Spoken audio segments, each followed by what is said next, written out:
Toulon retrouvait le stade Mayol pour la reprise du top 14 et avec l'envie de se reprendre face à son public qui a toujours en travers la défaite concédée face à La Rochelle avant la trêve. L'adversaire du soir se nomme Lyon, battu à Pau la semaine précédente en match en retard et qui n'a toujours pas réussi à s'imposer à l'extérieur cette saison. Les buteurs se mettent d'abord en évidence. Guiteau répondant à Harris. Les Lyonnais sont les plus joueurs avec une pénale touche.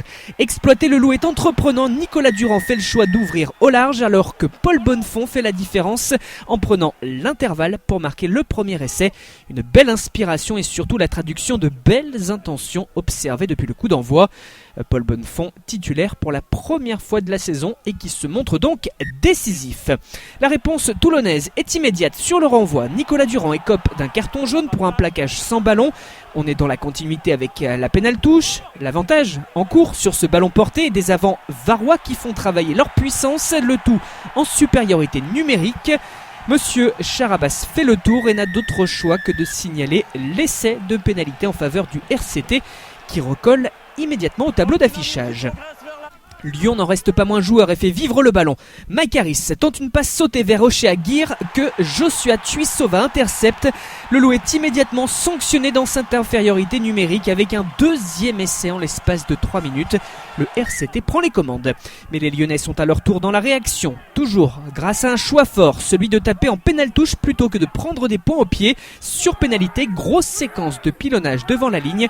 Et un ballon qui semble avoir été aplati par Ochea Aguirre. L'arbitre n'en est pas sûr à vitesse réelle et préfère demander la vidéo.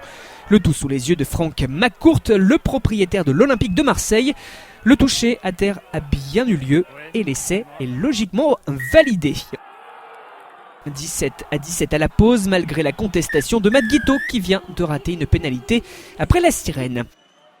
L'équipe de Pierre Mignoni qui faisait son retour dans son club de cœur, lui qui a grandi à 2 pas du stade, s'apprête néanmoins à vivre un deuxième acte plus compliqué. Le RCT a changé d'état d'esprit, s'appuyant notamment sur une bonne mêlée, sur des séquences très longues. On vient défier au cœur, surtout le loup se montre très indiscipliné dans les zones de marque. Sébastien Tiousbord éjecte vers Matt Guiteau qui remet intérieur sur Juan Smith, le bras tendu. La conclusion au forceps au milieu de 3 défenseurs lyonnais. Pierre Mignoni sent que la situation se complique pour sa formation au profit de l'équipe de Marc Dalmaso qui porte l'estocade dans les derniers instants avec Brian Abana, lui aussi capable de franchir le rideau et de terminer sous les perches. Comme en début de seconde période, c'est le fruit d'une longue possession et d'un enchaînement de temps de jeu avec la différence sur un exploit individuel. Guiteau est quant à lui encore décisif sur un retour intérieur et Toulon conforte ainsi sa victoire qui ne sera pas bonifiée. 4 essais à 2 au moment de faire le bilan. Score final de 31-17, le RCT retrouve le chemin de la victoire alors que Lyon n'y arrive décidément pas en déplacement pour son retour dans l'élite. Mais malgré cette défaite, les Lyonnais conservent une avance notable sur la zone de relégation.